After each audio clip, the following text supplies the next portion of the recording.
Hello and welcome to the transcription explanation of this design.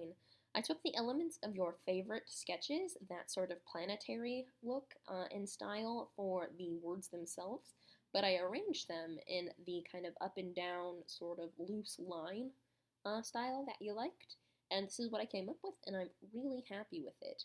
With that being said, let's go ahead and read this, and I can show you how it says what it says.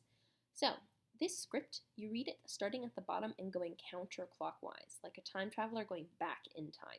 And instead of every letter looking the same way, or just every letter always, if it's a B, it always looks a certain way, this script doesn't do that. It lets you combine different letter stems with modifiers to make the consonants. So a B is anything with this deep divot shape. As long as there's more than 180 degrees of a circle that's taken out of our word circle, that would be a B. And you can do some funky things with these deep divots, like kind of stretch them and squash them, so long as it starts to curve back in on itself here and completes the shape more than 180 degrees. Okay, and then there are completed circles, which can be inside the word circle or on the line of the word circle. And then there's another divot, which is a shallow divot, which is less than 180 degrees complete, or halfway, half circle or less. So yeah, and then vowels are smaller circles, and they have different positions depending on what vowel they are, and if they're attached on one of these 4 consonant stems. So that's a lot of rambling. Let's go ahead and see it in practice. So this is a dot modifier here, and its consonant stem is this one here. So there's one dot on a shallow divot. So we're in this column and in this row, so that would be a WH. Then we have a vowel, because it's empty in the middle, and it's on the line of the word circle here. So that makes it an E. And then we have an N.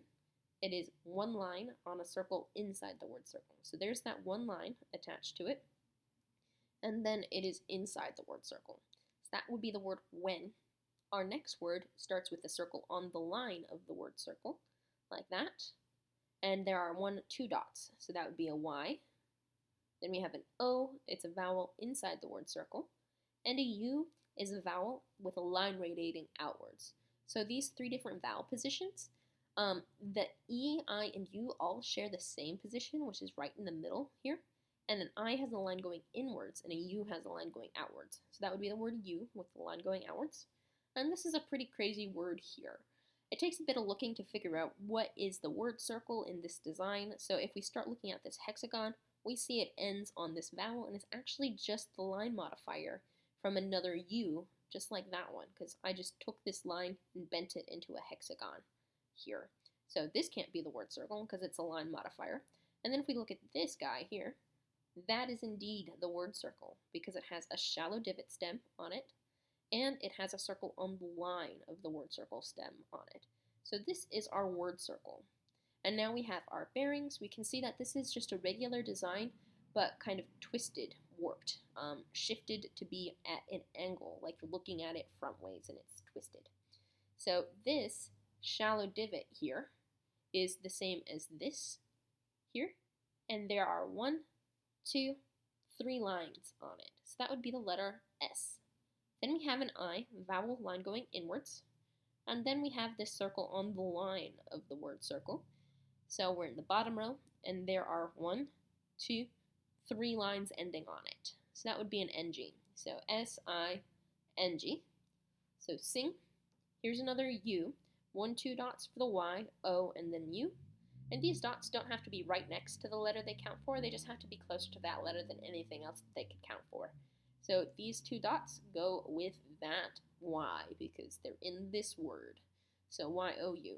Just like this, Y with 2 dots, O-U. So U.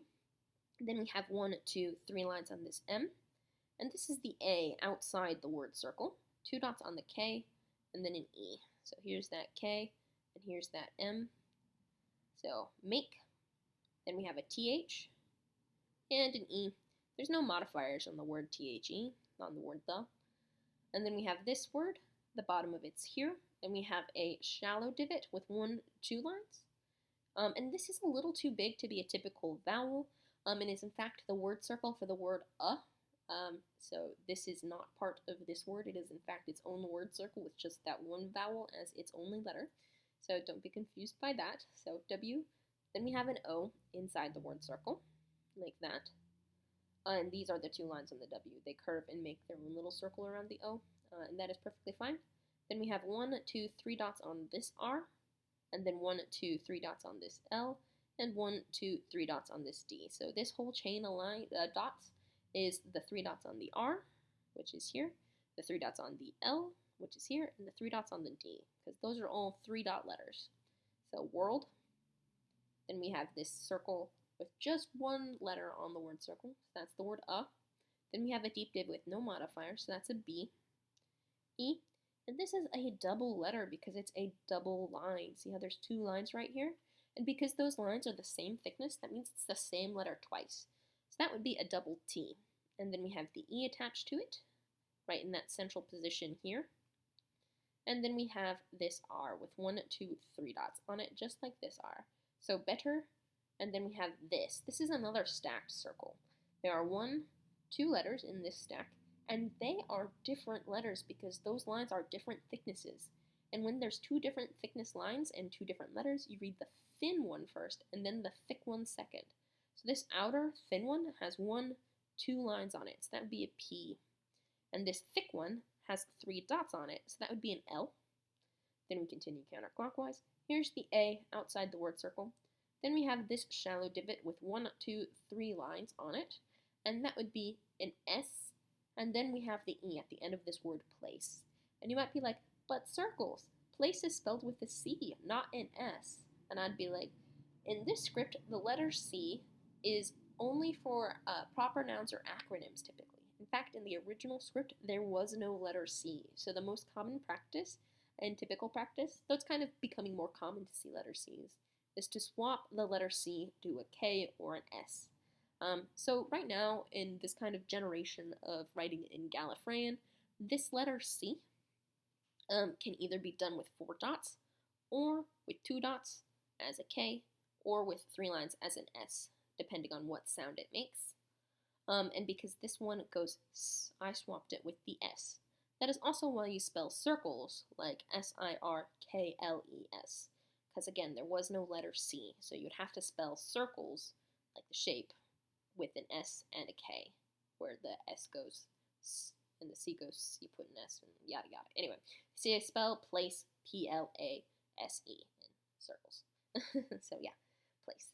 So altogether, this design says, when you sing, you make the world a better place. I hope you like your design, and I hope this video made a little bit of sense.